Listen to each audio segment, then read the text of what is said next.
Favourite source of information, the UK's first grid tower was erected in 1928. Its purpose was to transport electricity to the outer reaches of the mainland, supplying its ever-growing population with the power it needed for expansion into the Industrial Revolution.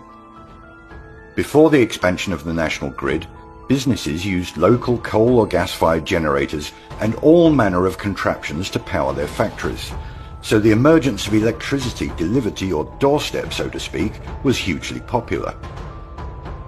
We have been led to believe that these high-tension power lines transport electricity from one place to another. This is true, but the thousands of miles of cable have another lesser-known purpose, and that purpose could change the way you think about power generation. And it also begs the question, why the hell are they keeping this information from us? The word air is derived from the Latin word air, or ether.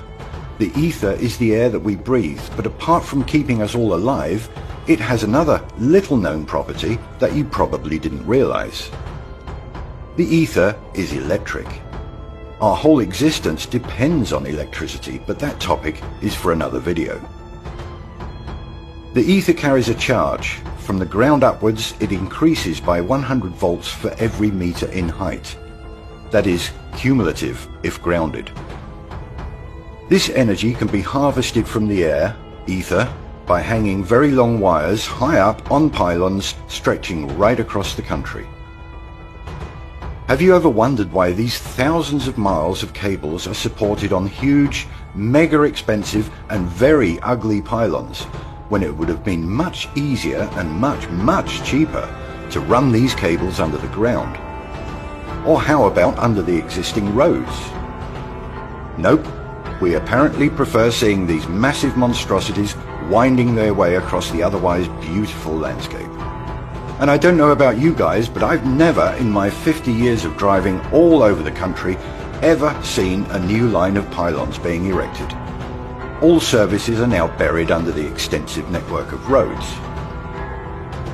A quick search for your local area on Google Earth will show you power lines and pylons. If you try following some of the lines, you will find that some of them start and finish at the same substation. So they're transporting electricity back to where it came from? I think not. No, this network of high-tension lines is generating or harvesting electricity from the ether. So apart from the infrastructure itself, it's abundant, it's absolutely free, it's absolutely renewable, absolutely sustainable, and as green as you could possibly get. All you have to do is run miles and miles of cable up in the air out into the countryside and back again. However, there is a catch. As your town or city expands its suburbs, they will inevitably encroach on the existing power lines. There are many stories and examples of construction companies having to build around and underneath these pylons. Doesn't it seem strange to you that rather than bury these cables under the new building project, they just leave them there? Now you have your answer. They can't.